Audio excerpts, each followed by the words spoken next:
नमस्कार बच्चों, तीर्थ यात्रा इस पाठ में फिर से एक बार आपका स्वागत है। आज हम सुगम भारती पाठ्य पुस्तक से पाठ क्रमांक 17वां पढ़ने जा रहे हैं, जिसका शीर्षक है तीर्थ यात्रा। तीर्थ यात्रा इस पाठ का यह सेशन क्रमांक दूसरा है। बच्चों, इस पाठ में एक माँ के भावनिक प्रेम, स्नेह, वात्सल्य का वर्णन किया है। अब हम पाठ की तरफ बढ़ते हैं। तो बच्चों, अब तक हमने देखा कि लाजवंती अपने पुत्र हेम से बहुत अधिक प्यार करती है। वह उसे अपने आँखों से बिल्कुल भी इधर उधर जाने नहीं देती थी। इसके साथ ही जब हेम बीमार होता है तो हमें पता चल रहा था कि क्यों वो उसके साथ ऐसा व्यवहार कर रही थी, क्योंकि उसके बड़े बेटे की मृत्यु हो गई थी और इसी कारण वह अपने छोटे बेटे अर्थात हेम को बहुत ही ज़्यादा स्नेह कर रही थी। अब वो उसको बहुत दिनों से बुखार है। वैद्य जी को दिखाने के बाद बताते हैं कि वह 21 दिन तक ये बुखार रहेगा। 20 दिन बीत चुके हैं, लेकिन अभी जो लास्ट का अंतिम जो दिन है वह बहुत ही खतरनाक हो सकता है, हानिकारक हो सकता है। और इसीलिए कहते हैं कि आज की रात बड़ी भयानक है, सावधान रहना पड़ेगा। बुखार धीरे धीरे उतरेगा, एकाएक उतरेगा। लाजवंती मंदिर पहुंची और देवी के सामने गिरकर देर तक रोती रही। जब थककर उसने सिर उठाया तो उसका मुख मंडल शांत था, जैसे तूफान शांत हो आता है। उसको ऐसा मालूम हुआ जैसे कोई दिव्य शक्ति उसके कान में कह रही है, तूने आंसू बहाकर देवी के पाषाण हृदय को अर्थात पत्थर हृदय को मोम कर दिया है। लाजवंती ने देवी की आरती उतारी, फूल चढ़ाए, मंदिर की परिक्रमा अर्थात प्रदक्षिणा की और प्रेम के बोझ से कांपते हुए स्वर से मानता मानी, देवी माता, मेरा हेम बच जाए तो मैं तीर्थ यात्रा करूंगी। तो अब देखिए, यहाँ पर ईश्वर के प्रति आस्था की भावना हमें इस कहानी में दिखाई दे रही कि यहाँ पर लाजवंती, जो हमारे साथ भी ऐसा ही होता है। जब कोई भी समस्या आती है, उस समस्या से बाहर निकलने के लिए हम बहुत ज़्यादा प्रयास करते हैं, प्रयत्न करते हैं। हमारे जब तक अपने अंदर क्षमता होती है तब तक उस प्रयत्न को हम प्रयत्न के बलबूते पर हम संकट से बचने की कोशिश करते, बाहर निकलने की कोशिश करते हैं। लेकिन जब भी हमारे सारे दरवाजे बंद हो जाते हैं तो हमें एकमात्र हमारा आधार स्तंभ होता है और वह होता है ईश्वर। तो वैसे ही लाजवंती के सामने अब केवल मात्र ईश्वर का ही सहारा था। वह यहाँ पर उसकी श्रद्धा भावना दिखाई देती है। यह मानता मानने के बाद लाजवंती को ऐसा जान पड़ा जैसे उनके दिल पर से कोई न कोई बोझ हटा लिया है, जैसे उसका संकट टल गया है। उसे निश्चय हो गया कि अब हेम को कोई भय नहीं है। अब देखिए, यहाँ पर उसने क्या मानता मांगी। तो उसने कहा कि जैसे ही मेरा बेटा हेम इस बुखार से बाहर आ जाता है, वह स्वस्थ हो जाता है, तो मैं तीर्थ यात्रा करूंगी। और इस प्रकार जब वह लाजवंती जब देवी माता से मंदिर में जाकर मानता मांगती है तो उसके दिल पर से जो बोझ था, चिंता थी, वह अपने आप कम हो जाती है और उसे लगता है कि उसे मतलब उस समय उसका आत्मिक बल बढ़ जाता है।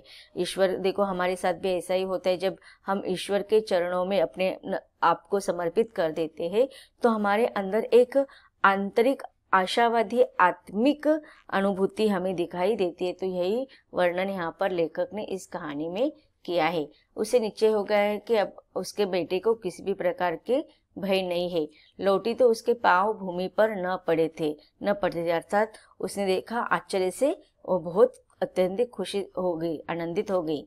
उसके हृदय समुद्र में आनंद की तरंगे उठ रही थी अर्थात अत्यधिक प्रसन्न हो गई। वो दौड़ती हुई घर पहुंची तो पति ने कहा, बधाई हो, तुम्हारे परिश्रम सफल हो गए। बुखार धीरे धीरे उतर रहा है। परिश्रम सफल होना अर्थात जिस कष्ट के लिए हमने मेहनत की थी, वह मेहनत का फल मिलना। लाजवंती के मुख पर प्रसन्नता थी और आंखों में आशा की झलक। झूमती हुई बोली, अब हेम को कोई डर नहीं है, मैं तीर्थ यात्रा की मानता मान आई हूँ। अब देखिए, 21वां दिन जो वैद्य जी ने बताया था, उस दिन क्या हुआ था, हेम का बुखार अपने आप धीरे धीरे उतर गया था और जो खतरा उसके जीवन पर था वह कम हो गया था। अब इसके पीछे माँ की ममता को हो, माँ की आस्था को हो, कुछ भी कारण हो सकता था। यहाँ पर वो कहती है, लाजवंती कहती है कि अब हेम को किसी भी प्रकार के डर नहीं है, क्योंकि मैंने क्या किया है, मंदिर में जाकर मानता मांगी है और वह है तीर्थ यात्रा। रामलाल ने तीर्थ यात्रा के खर्च का अनुमान किया तो हृदय बैठ गया, अर्थात उसको थोड़ी चिंता होने लगी, क्योंकि यह जो थे दोनों, ये जो परिवार था वह इतना आर्थिक स्थिति से कमजोर था, इसीलिए तो रामलाल का अपने परिवार को छोड़कर किसी अन्य जगह पर जाकर काम कर रहा था। परंतु पुत्र स्नेह ने इस चिंता को देर तक ठहरने न दिया। उत्तर दिया, अच्छा क्या, रुपए का क्या है, हाथ का मैल है, आता है चला जाता है।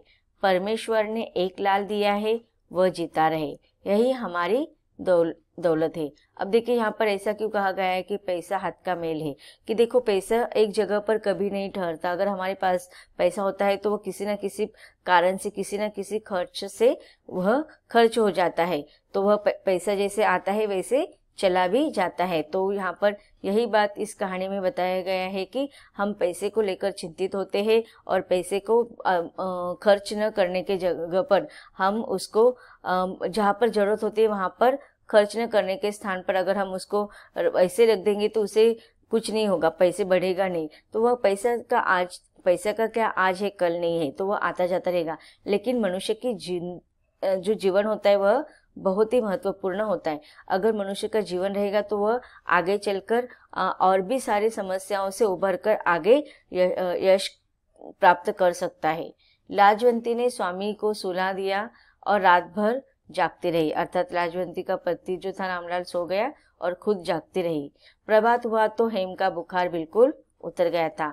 दूसरे दिन सुबह हेम बिल्कुल ठीक हो गया था, उसका बुखार बिल्कुल भी नहीं था। अभी लाजवंती के मुखमंडल से प्रसन्नता टपक रही थी, जैसे संध्या के समय गौओं के स्तनों से दूध की बूंदें टपकने लगती है।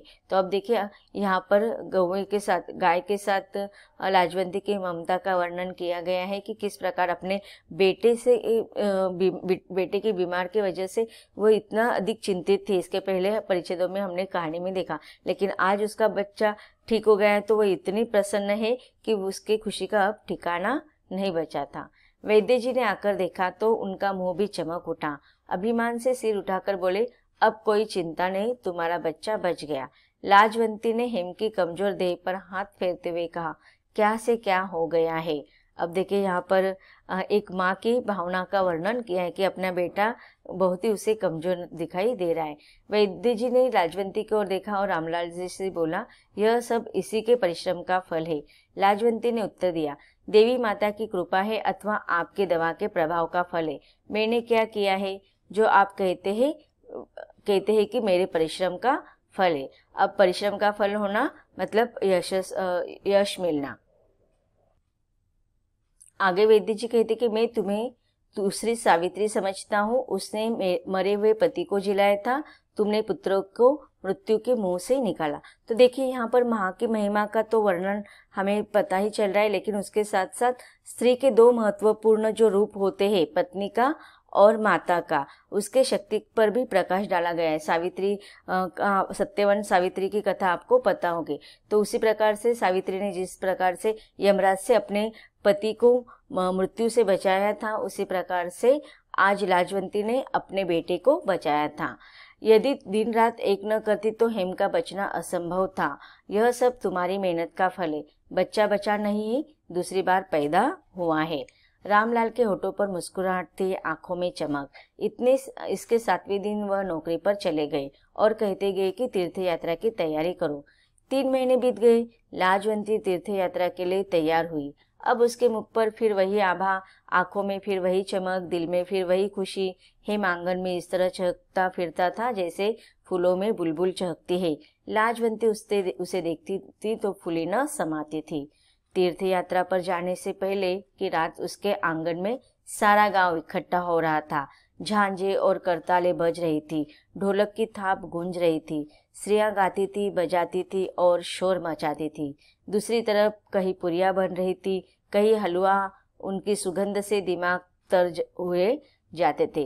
लाजवंती उधर से इधर दौड़ती फिरती थी, मानो उसके यहाँ ब्याह हो। तो देखिए यहाँ पर एक जो वातावरण का वर्णन किया गया है, ये हेम के ठीक होने के 3 महीने के बाद।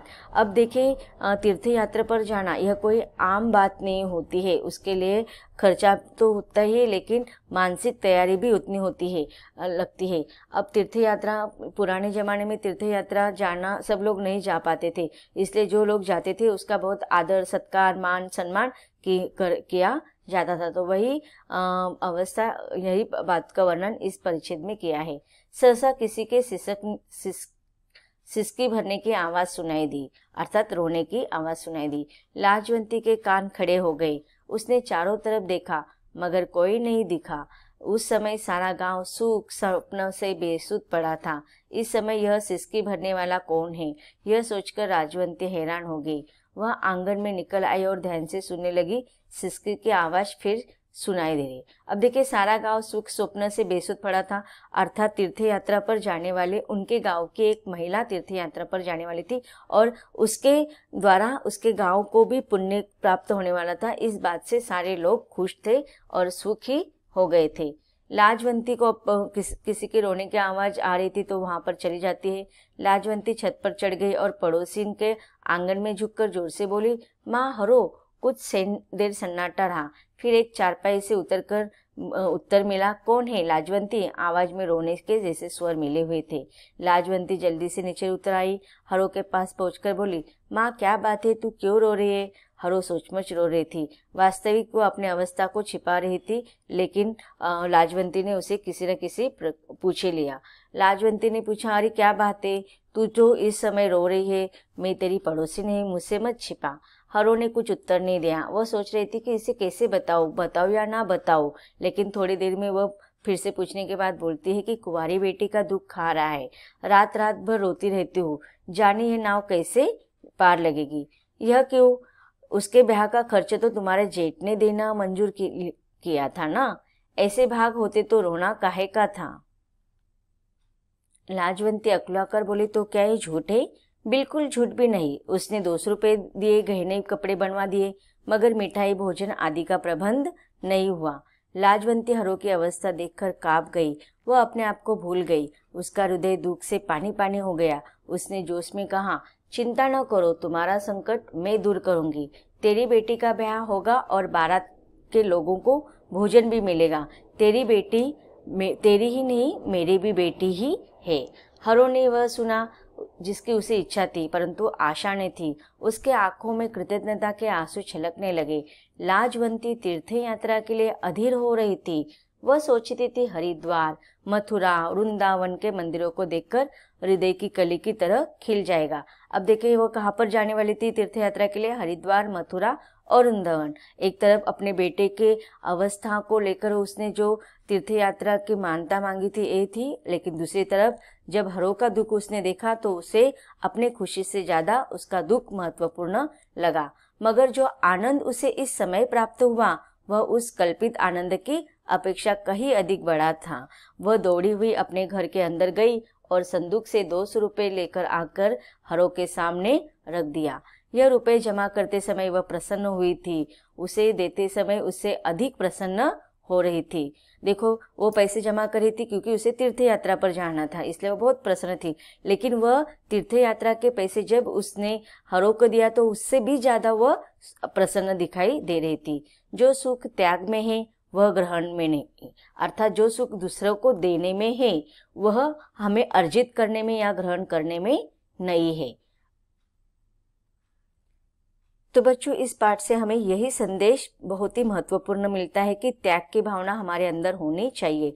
त्याग में किसी की सहायता करना या किसी को कुछ देने का आनंद छिपा होना, यह खुशी के किसी भी अन्य खुशी से बहुत ज्यादा होती है।